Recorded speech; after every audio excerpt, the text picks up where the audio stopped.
Halo semua, ada tak ada sebuah negara sampai tahun 2026 ini masih meributkan bahasa.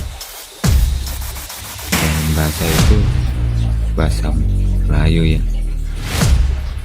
Dan selalu membanding-bandingkan dengan bahasa Indonesia. Apa yang ada di dalam pikiran. Tapi satu orang ini tentunya bisa melawan kontra mereka. Ini dia. Jumpa daerah para penonton setia channel ini, dan seperti biasa tentu saja tidak pernah lupa kita ucapkan salam Yuye, salam Songsang, dan salam makan pagi kepada tetangga kita ya, juara dunia pemalsu dokumen FIFA, Bani Sarapan wal angan-angan ya, penduduk negeri Republik Belacan Malaides yang memiliki IQ 15 ringgit dan otak sebesar kacang. Mana ada bahasa Indonesia? Jadi disebutlah bahasanya itu bahasa Indonesia. Sebenarnya bahasa Melayu. Sebab bahasa ini dia mengikut ras etnik.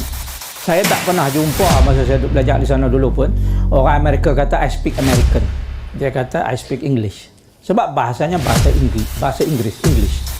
Walaupun asal bahasa itu adalah dari England. Dipertuturkan oleh satu kelompok, satu tribe yang kecil di England, United Kingdom itu. Sekilas, argumen ini memang terdengar masuk akal. Kalau kita tidak terlalu mengenal sejarah perkembangan bahasa, kita mungkin akan langsung berpikir, iya juga ya.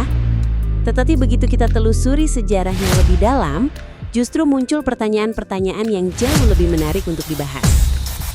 Apakah benar ada aturan baku dalam linguistik bahwa nama bahasa hanya boleh diambil dari nama suku? Apakah sejarah bahasa Inggris memang sesederhana yang dikatakan oleh profesor tersebut? Dan yang paling penting, apakah fakta bahwa bahasa Indonesia berakar dari bahasa Melayu otomatis membuat bahasa Indonesia menjadi tidak ada? Di video ini, kita tidak akan membalas pernyataan tersebut dengan emosi. Kita akan melihat fakta sejarah, ilmu linguistik, dan logika dari argumen ini secara objektif, satu persatu.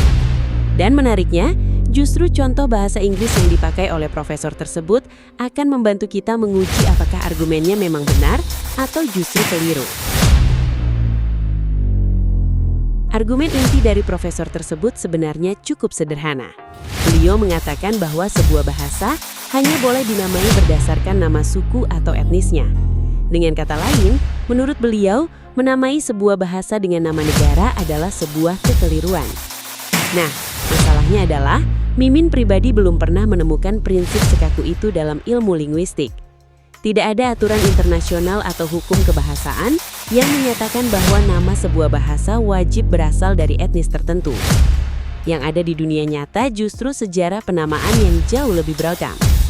Memang beberapa bahasa di dunia dinamai berdasarkan kelompok etnis mereka, tetapi banyak juga bahasa yang dikenal dan dinamai berdasarkan identitas negara, kebangsaan, atau wilayah politik modern mereka.